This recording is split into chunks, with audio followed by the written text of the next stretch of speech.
fazer essa aula de hoje. Deixa eu ver só uma coisa aqui.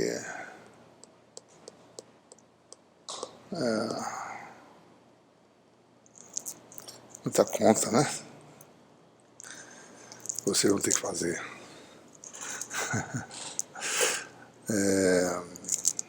Bom,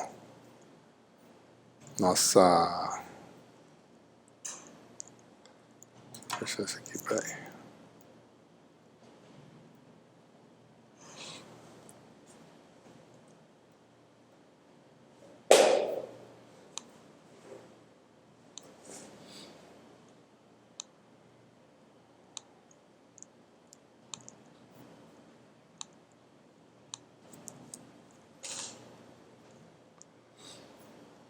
Então, hoje a gente vai falar sobre reflexão de transmissão para interface dupla, né? E eu acho que na próxima a gente fala para multicamadas em geral. Tem uma metodologia de cálculo dessas coisas que tem que ser muito minucioso nessa metodologia. Certo? Eu vou falar um pouquinho sobre conservação de potência, né? A gente está falando agora em meios gerais, tá certo? Pode ter absorção ou não, você pode ter reflexão interna total, pode não ter, ou seja, a gente tem que levar em conta essas situações. E daí a gente vai terminar a aula com essa parte no caso de duas interfaces, né? Ou seja, um filme, né? Uma camada de um material em que o campo incide de um lado, e você quer saber o que acontece com a reflexão e com a transmissão nessa estrutura, certo? Aqui estão as referências, notas de aula anteriores. A gente está corrigindo, inclusive, essas notas tinham alguns erros mesmo, tá certo? Que a gente, depois que fez um exame mais minucioso, viu que tem uns detalhes importantes que estão nessas aulas, porque a gente está fazendo correções aqui nessas notas de aula daqui, tá certo? Bom, e o nosso capítulo 8, que tem também as incorreções que devem ser corrigidas com essa formulação que a gente está botando aqui, certo? Então,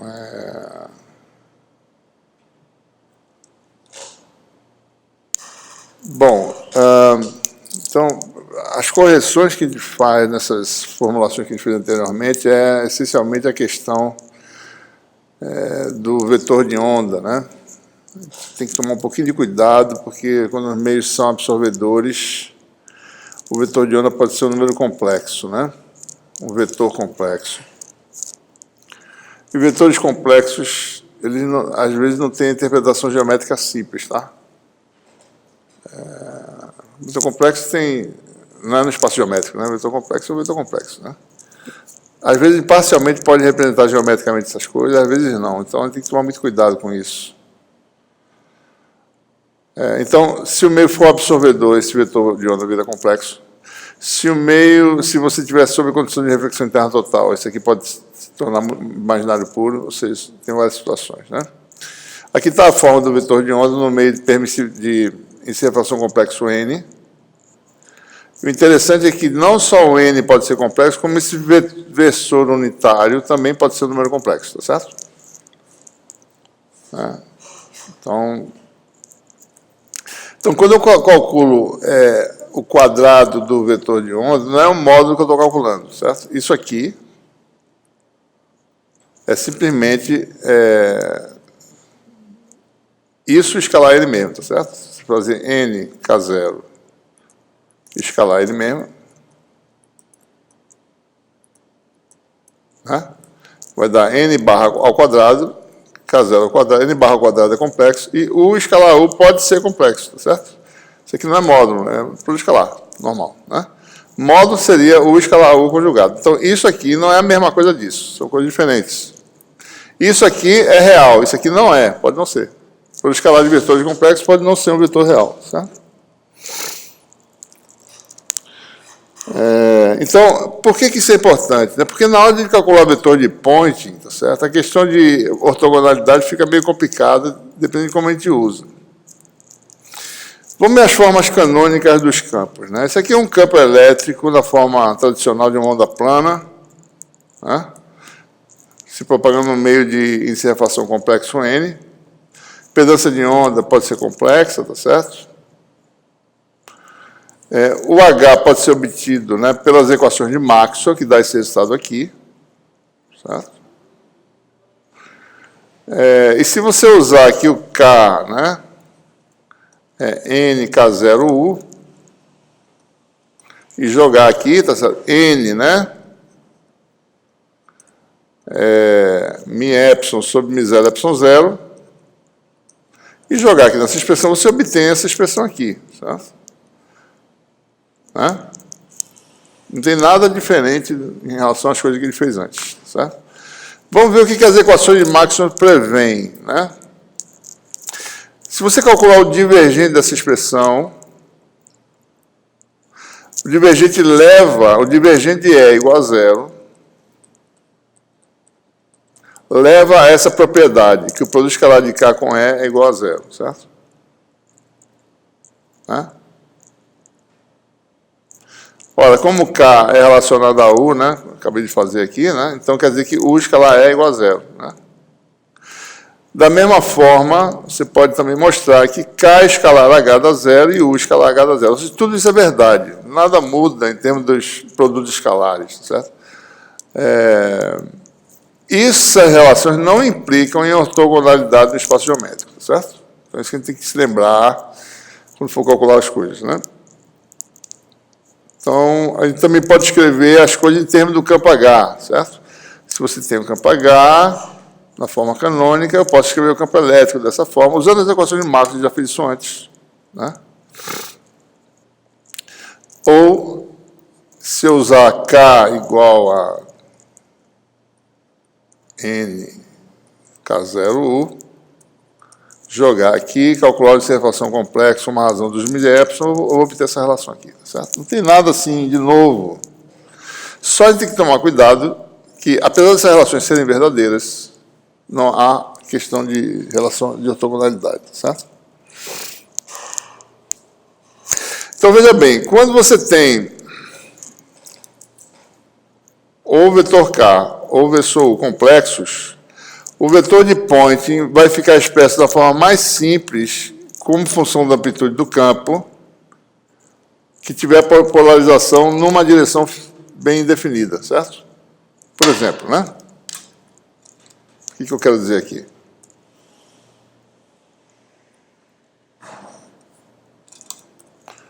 Para uma onda que incide em ângulo, né? Por exemplo, a onda P tem um campo elétrico que tem duas componentes, né? Para essa onda, o campo magnético tem só uma componente, certo? Então, para a onda TE, o campo que tem uma componente só, que eu falei chamando de componente fixa, né? É o campo H, certo? Então, as amplitudes H são mais úteis na formulação de ondas TE, certo? Se eu tivesse ondas TM, né, ou ondas S, né, isso aqui é, né? Então, o H agora fica desse jeito e o E fica aí entrando no quadro, talvez, certo? Ou saindo, né? Então, quem tem uma direção fixa, uma única direção, é o campo E. Então, para ondas TM, ou ondas S, né?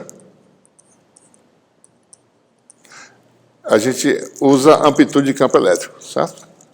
Ok? Para quê? Né? Para calcular os coeficientes de reflexão. Os coeficientes de reflexão, né? Então, resumindo, para ondas TE, ondas S, né, usa campo elétrico, porque ele está na direção Y, ondas TM, ondas P, usa campo magnético. Usa em que contexto? Né? No cálculo dos coeficientes de reflexão, certo? E transmissão. Essas são as quantidades que a gente vai usar, certo? Então, vamos ver, né? Vetor de Poynting, um meio de E, vetor de H conjugado, né? Como para ondas S, a gente vai expressar isso em termos da amplitude do campo elétrico, né? Ondas S, a gente falou que o campo elétrico é aquele que está na direção Y, né? Vai ser o representante, tá certo? De amplitude aqui nessa formulação. Então, a densidade de potência, o vetor de Poynting para ondas S, né? A gente vai usar essa expressão aqui, né? Para H, tá certo? Cadê? Essa aqui, né? Ou essa, né? Bota E vetorial H conjugado vai ter K conjugado, L' conjugado, ômega mi conjugado, exponencial de menos J conjugado, etc. Né? Então, quando você jogar lá, você vai ter essa expressão, certo? Para o vetor de Poynting para ondas S, né? Certo? E para ondas P, como eu falei, né, é melhor usar quem? O campo magnético, o campo magnético que está na direção Y, né? Então, eu vou usar essa expressão aqui, certo? Tá bom? Por que isso, né? Porque se eu tivesse usado para ondas S o campo magnético, isso aqui não dava zero.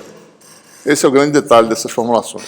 Se eu tivesse usado aqui o campo elétrico nessa formulação, esse termo não dava zero, certo? A gente quer usar uma coisa que dê um resultado simples. Então, com essa escolha que a gente vai poder ter essa possibilidade.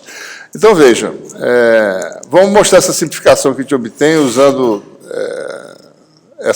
esse tipo de escolha de polarização. Aqui está o vetor de onda, tá certo?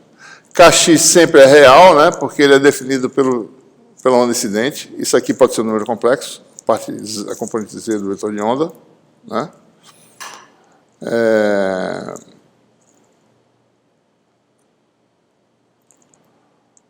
Então, para a polarização S, como eu falei, o vetor campo elétrico está no sentido de Y, né?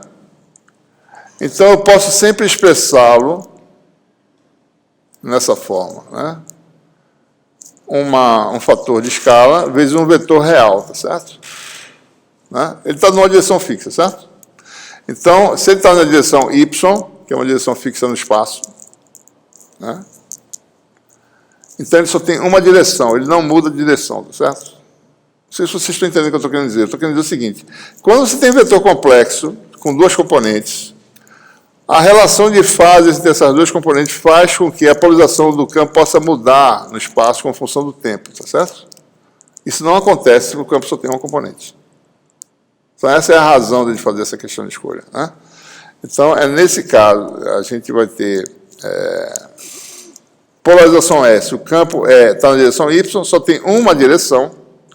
Então, a gente pode escrever sempre como um fator complexo de escala e um vetor real, certo? Que tem significado geométrico, né? Então, vamos calcular. Como K, produto escalar com a S, dá zero, o conjugado também dá zero. O conjugado vai ser K conjugado é S conjugado vai ser A conjugado é zero, e dá zero esse resultado. Se eu calcular agora K conjugado escalar é zero, que dá zero também, certo? Quer dizer, aliás, desculpa. Essa constante de sai, quer dizer, K conjugado escalar é zero dá zero, né? Se eu multiplicar agora por A, certo? Eu provo que K conjugado escalar é S também dá zero, certo? Ou seja, K escalar S igual a zero e K conjugado escalar S igual a zero para um vetor que só tenha uma direção no espaço, certo? É isso que ele está dizendo. Quando esse vetor tem uma direção fixa no espaço, então, para escalar tanto de K quanto de K conjugado dá zero. Por que é importante isso, né? Bom, e só terminando a discussão, né? Para o caso de ondas P, como H está na direção Y, pode-se mostrar também que K conjugado escalar HP dá zero. Por que isso é importante, né? Porque esse termo aqui vai dar zero só para ondas S se eu usar o campo elétrico. E esse vai dar zero para ondas P se eu usar o campo magnético. Certo? Ok? Então, ou seja, em resumo, né, quando eu uso esse tipo de polarização, ou seja, eu uso a amplitude de campo elétrico como representante, né, do meu efeito, certo? Do cálculo de potência, de energia, etc. Então, quando eu uso para ondas S a componente de campo elétrico, então o vetor de Poynting fica simples, esse termo aqui sai, certo? Fica uma coisa bem simples, S ao quadrado, certo? Essa é a expressão da densidade de potência, qualquer que seja a forma do meio, tá certo? Ou o fenômeno que esteja aparecendo, né? Se eu quiser usar o K em termos do U, isso aqui pode ser escrito como quadrado do campo sobre impedância, né? Tem os números complexos aqui, certo? Para ondas P, esse termo aqui sai, tá certo? Esse aqui é K escalar HP conjugado, que é zero. Aqui foi K escalar S, K conjugado S dá zero, esse aqui também dá zero. Então, você tem, para ondas P, você fica exclusivamente expresso em termos de amplitude de campo magnético. Simples, sem esse termo aqui atrapalhando, certo? Se eu não usasse amplitude de campo magnético, fosse querer usar a amplitude de campo elétrico, ia ter uma confusão de termos aqui, tem outro termo aqui, atrapalhando, certo? Então, para ondas P, a gente vai usar como densidade de potência essa expressão, que está correta, certo? Ou seja, para ondas P, é incorreto dizer que SP, né, é da forma EP ao quadrado sobre 2Z, né? Mais ou menos, tá certo? É incorreto dizer que a onda, para ondas P, dá essa expressão aqui correspondente. Não dá. Certo? Isso é importante. Tá bom? Certo? Porque isso é importante para calcular corretamente as quantidades de potência transmitida e repetida numa interface. Sem essa consideração, a gente pode calcular tudo errado, certo? Ok? Bom, então essa é a consideração, né? Quando eu trabalhar com ondas S, minha densidade de potência vai ser escrita dessa forma, né? Coeficiente de reflexão e transmissão vão ser relações entre amplitudes de campo elétrico, né? Esse é o resumo que eu quero fazer aqui, certo? Então, onda P, coeficiente de reflexão, coeficiente de transmissão, representam relações entre amplitude... Desculpe, S, né? Deixa eu fazer essa aqui.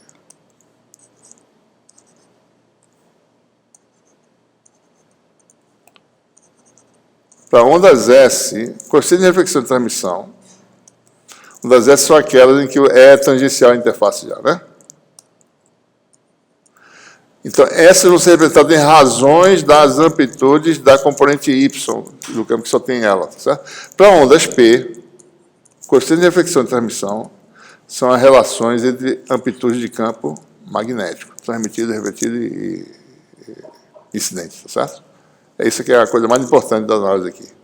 Caso eu fique usando arbitrariamente campo elétrico nos dois casos, há erro no cálculo do vetor de Poynting e no cálculo de reflectância e transmitância, é tudo errado, certo? Esse é um erro conceitual que existe lá no capítulo 8 do e-book, certo? E que só fui perceber depois que eu fui fazer essa conta precisamente, certo? Isso não tem nos livros, tá? Muita gente calcula errado. Inclusive eu calculei errado. Porque eu fui tentar fazer e falei, peraí, tem um erro aqui. Então é um erro mesmo. A forma correta é você usar campo magnético para ondas P e campo elétrico para ondas S. Você não pode usar o campo elétrico nos dois casos, tá certo? Bom, como é que fica aí, quando você tem meios absorvedores, né, o balanço de potência? Eu estou falando do vetor de Poynting porque ele vai ser usado para calcular a quantidade de potência transmitida e refletida numa interface com N interfaces, numa estrutura com N interfaces, né? Então é importante saber como calcular isso. Então, quando eu uso o teorema de Poynting agora em meios que podem ser absorvedores, tá certo? Eu pego um volumezinho fechado, que subtende uma largura dx, né? Lembre-se que o nosso sistema de coordenadas aqui é z, x e y entrando no quadro, certo? Então, quando eu uso esse sistema de coordenadas, eu pego um pedaço dentro do meio 2 e um pedaço dentro do meio 1 e calculo, né? O meio 1 admitido não absorvedor, tá certo? Você vem no meio não absorvedor e entra em outros meios, tá certo? Um deles, o próximo meio pode ser absorvedor, né? Então, você tem aí o fluxo lateral, o fluxo que sai aqui, tá certo? Tem a componente vetor de Poynting S, né? Aqui tem S duas linhas saindo, que não está mostrando, ó. S duas linhas está saindo para cá, tá certo? Que é a onda refletida, né? E aqui tem S entrando, S duas linhas saindo, S entrando. Lembre-se, onda plana, ela permeia todo o espaço, né? Então, quando eu venho aqui, tá certo? Pego o volume fechado e tento computar qual é o fluxo de potência aqui. Você tem a onda que está chegando, ela existe em todo espaço, onda plana, né? Aqui do lado também, certo? Ela preenche tudo. A onda que está voltando, a refletida, certo? Permeia todo o espaço aqui. S duas linhas, certo? Aqui também, né? Ela está voltando pelo lado aqui também, certo? E está entrando por aqui, ó, certo? Então, eu tenho que calcular o fluxo dessas duas ondas, incidente refletindo nessa parede, incidente refletindo nessa parede, incidente refletindo nessa parede, eu vou para a próxima, passo para o outro lado da interface, né? e faço... Só que do lado de cá só tem uma onda, né? Que é a S', tá certo? É a transmitida, né? E calculo, ou seja, calculo o fluxo e uso o teorema de Poynting, né? Levando em conta agora que o meio é absorvedor, certo? Né? Então, se você calcular aí, você vai ter que o fluxo elétrico, tirando perda de condução, ele está atribuindo todas as perdas na permissividade, né? E na permeabilidade. Certo? Então, aqui o termo de energia que fica real, no caso. Né? Tem a parte complexa, imaginária, que é energia reativa, e a parte real, que é absorção. Então, aparecem esses termos. Se eu fizer, digamos que aqui seja a coordenada Z, né, o dz2 vai ser igual de 0 a z, tá certo? Então, você tem a integral de volume, né? Ela vai ter uma profundidade y aqui e uma largura dx. Então, você tem esse balanço aqui, tá certo? Essa soma de termos aqui. Né? E você fica finalmente, eu não vou passar um pouquinho para vocês fazerem isso aí, essa relação de balanço de densidade e potência, tá certo? Ou seja, o fluxo que entra mais o fluxo que sai, no meio 1, a densidade de potência, né? É igual a densidade de potência ativa transmitida, medida a uma distância z da interface, mais o que foi perdido dentro do volume, certo? Ok? Né? Se eu fizer, por exemplo, z igual a 0, então eu não tenho potência absorvida no volume, porque eu estou na interface. Isso aqui fica 0. Então eu tenho que, se eu fizer z igual a 0, né, a componente z do S' em z igual a 0 pode ser expressa como essa soma. Né? Certo? O termo de volume saiu, né? Porque eu fiz z igual a 0, certo?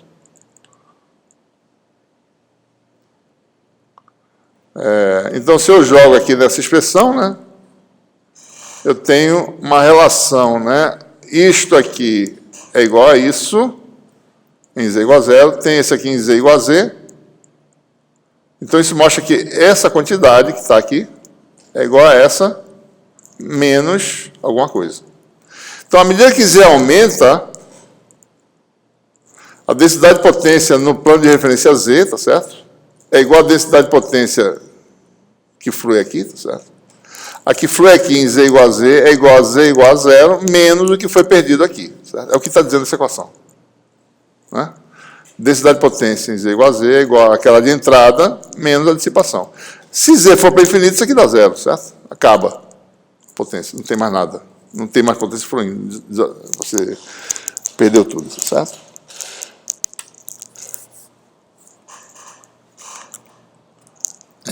Então, com essa formulação, a gente pode calcular corretamente a reflectância e a transmitância numa interface.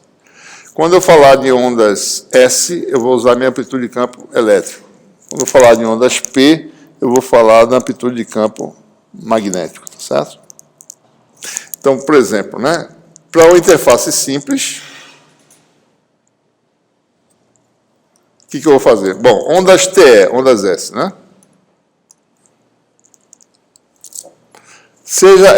A amplitude de campo incidente, né?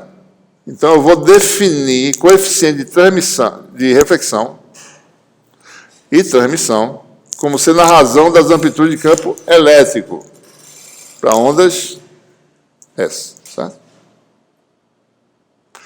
Assumindo meio 1 não absorvedor, tá certo? Eu li o 2 aqui, não absorvedor, tá certo?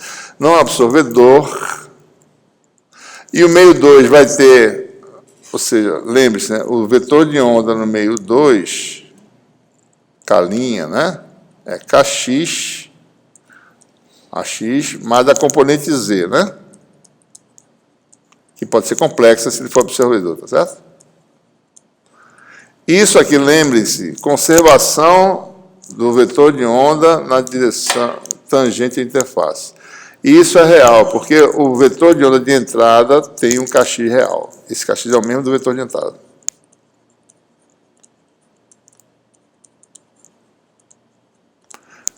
meio de entrada o K1 é real, tá certo?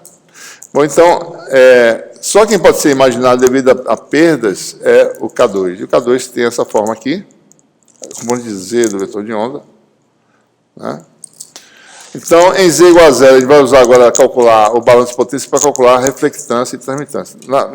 Ou seja, vai usar aqui para representar as coisas. Vetor de Point é expresso em termos de amplitude de campo elétrico, certo? Porque senão tinha aquele produto escalar que era não nulo que apareceria lá. Então, você tem aqui essa expressão correta, com conjugado aqui, só que isso aqui é real, no meio de entrada, né? Então, dá esse resultado. Então, você tem a parte real de SZ, que está aqui, ó. Tem essa componente aqui, o K1, tá certo? Transmitido, com essa transmissão de reflexão, refletido, gama S, todo mundo aqui é real. Isso aqui está errado, pô.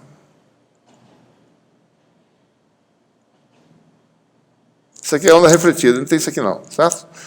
Então, a refletida, esse aqui não tem fator exponencial, certo? É dado para isso aqui está errado, bicho. Não tem nada disso aqui, hein, bicho? Isso aqui é menos K1, tá certo, aqui está certo. Então, é a onda refletida, né? A parte real, esse já é um vetor real, tá certo? Né? Menos, etc. Então, tem duas partes para calcular a reflectância e transmitância. E a onda transmitida, daí você tem aqui o conjugado de K2 e o conjugado de Mi, certo? Porque o S envolve o conjugado de H, e o conjugado de H aparece esses termos aqui. É a forma que a gente definiu anteriormente. Então, essa é a fórmula, certo? Que você tem que usar para a parte real da densidade de potência no meio de transmitido. Né? Observe que isso aqui, tá certo?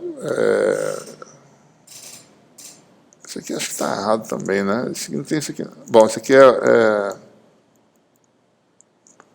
isso aqui está certo, né? Observe que isso aqui é um barra, tá certo? Só para dizer que esse K2 é complexo, tá?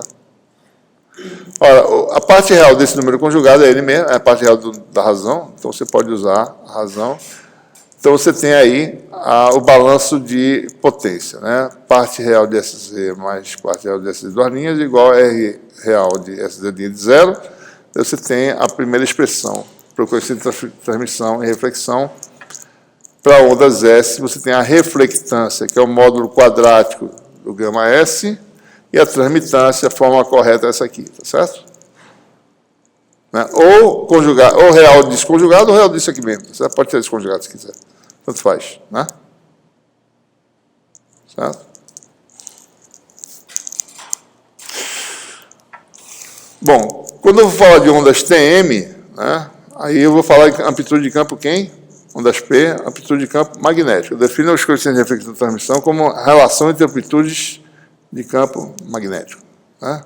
Isso aqui é gama S, não é P, está errado.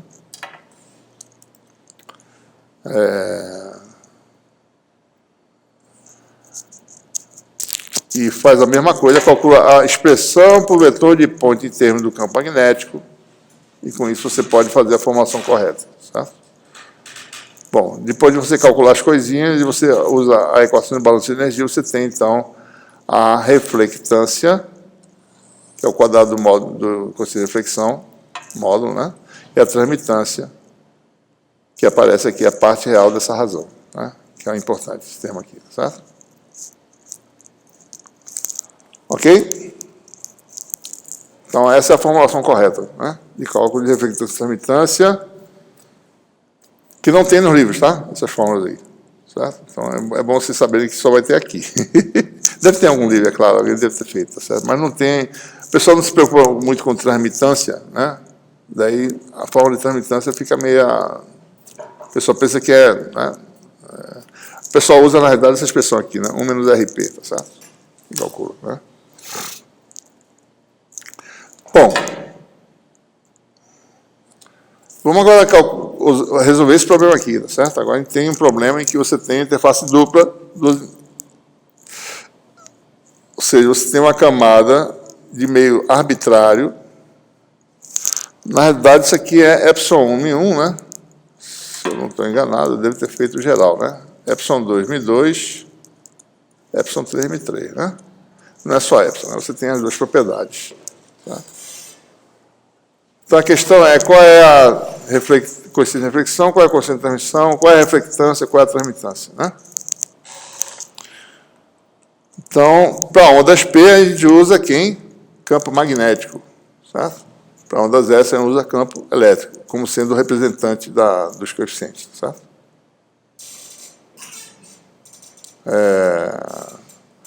Então, assume a amplitude de campo unitário no incidente. Então, você tem os campos. Observe que isso aqui já está feito de tal forma que esses vetores são todos ortogonais ao vetor de onda. Isso aqui é ortogonal ao vetor de onda e é ortogonal ao campo magnético que está na direção Y. Né? Esses vetores são ortogonais. Certo? Aqui está o campo refletido, meio 1. No meio 2, você agora tem duas ondas. Né? Onda que vai e onda que volta. Certo? Né? Mas essas ondas têm a mesma forma canônica de campo de onda plana. Né? Então, não é difícil calcular, tá certo? No meio 2 é um fatorzinho A para a onda que vai, certo? E um fatorzinho B para a onda que volta. Né? E, finalmente, para o meio... Observe que esse K2 pode ser complexo. Né? Para o meio 3... Então, observe, né? Você tem aí uma quantidade de amplitude transmitida para o meio 3, né? Para ondas P, tá certo? Observe que eu escrevi aqui Z menos D, né?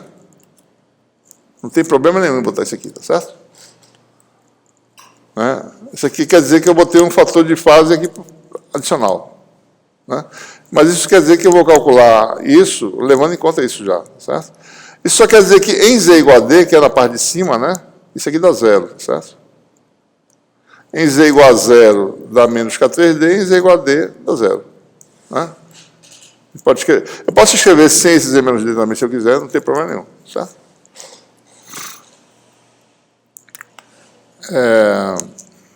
Bom, daí você faz o quê? Aplica condições de contorno nas duas interfaces. Você tem amplitudes, os parâmetros a serem determinados são quem, né? Coeficiente de reflexão, as amplitudes A, B e o coeficiente de transmissão. Né? Temos quantas condições de contorno? Duas nessa e duas nessa. Certo? Então, campo tangencial contínuo é EH, campo tangencial contínuo é EH, são 4 equações para determinar 4 incógnitas.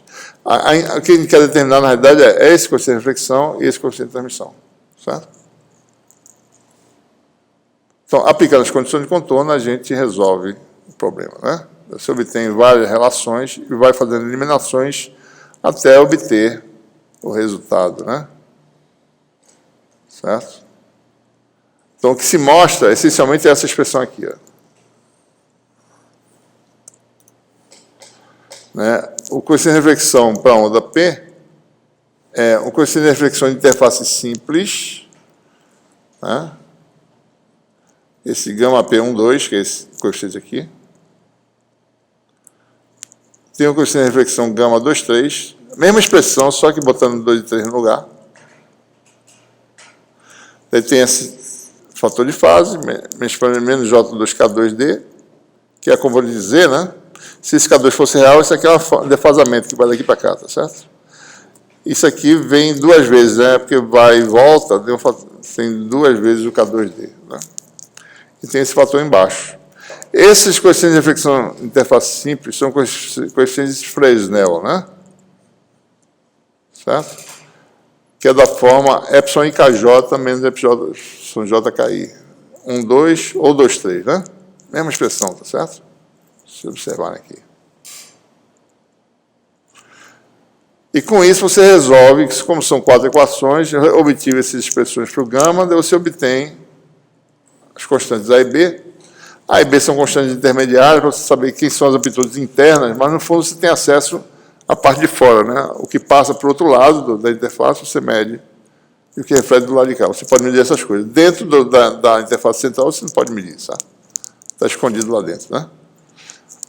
Então, o coeficiente de transmissão também tem uma expressão parecida, né? com o coeficiente de reflexão da interface, né? Tem um fator embaixo que é idêntico do coeficiente de reflexão aqui, ó. Certo? E tem esse produto de coeficiente de transmissão em que TP e J é dado por 1 menos gama P e J. Tá? Isso aqui eu acho que é 2, tá? Eu acho que é 2.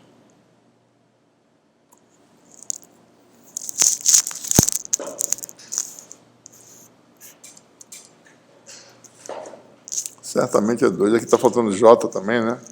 J aqui, tá certo? Também completa essa expressão. Isso aqui tem um 2 aqui. Né? Tem um 2 aqui, tá certo? Isso aqui não é menos J, né? Menos 2J. Tá?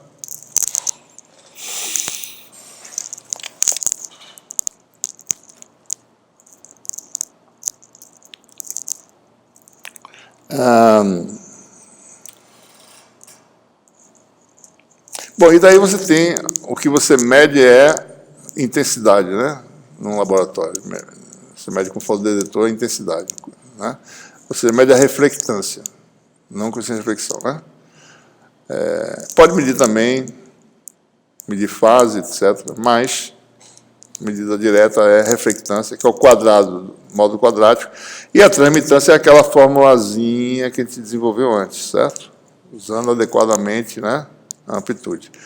Isso aqui é aqui, para ondas P, é a relação entre campo transmitido e campo incidente quadrado, H, né? Certo? É o TP, né? E RP é a relação entre campo refletido e campo magnético incidente. Se meio 3 é absorvedor, né?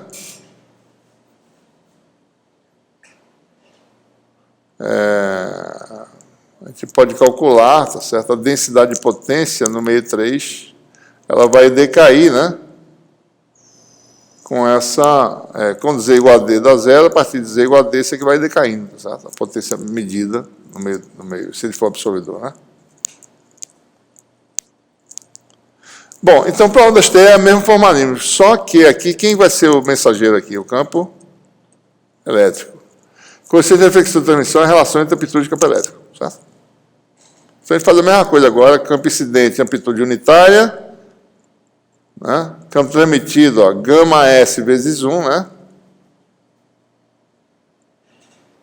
E a gente vai fazer a mesma coisa e obtém, certo?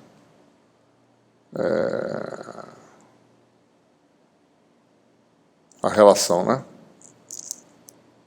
Condição de contorno e obtém as expressões. Eu vou passar por aqui, porque isso aqui é para vocês trabalharem. Né?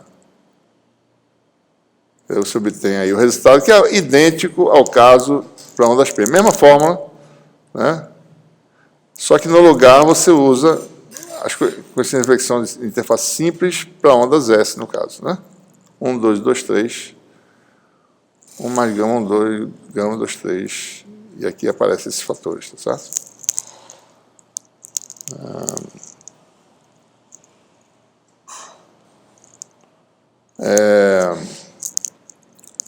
E daí, reflectância e transmitância, né? Acho que eu não botei a expressão aqui. Basta usar a nossa formulação, né? Módulo quadrático de gama e a formulazinha que a gente desenvolveu antes, né? Para calcular essas coisas. Certo? Bom, então é isso que a gente tinha para falar hoje. Muito rápido essa aula de hoje, né? Apesar de ter muita coisa aí, tá certo? Mas o mais importante é que a gente pode generalizar essa formulação para N interfaces, né? Certo? De forma simples. A gente vai mostrar na próxima aula como é que faz isso. Bom, então, quinta-feira, prova, né? É isso?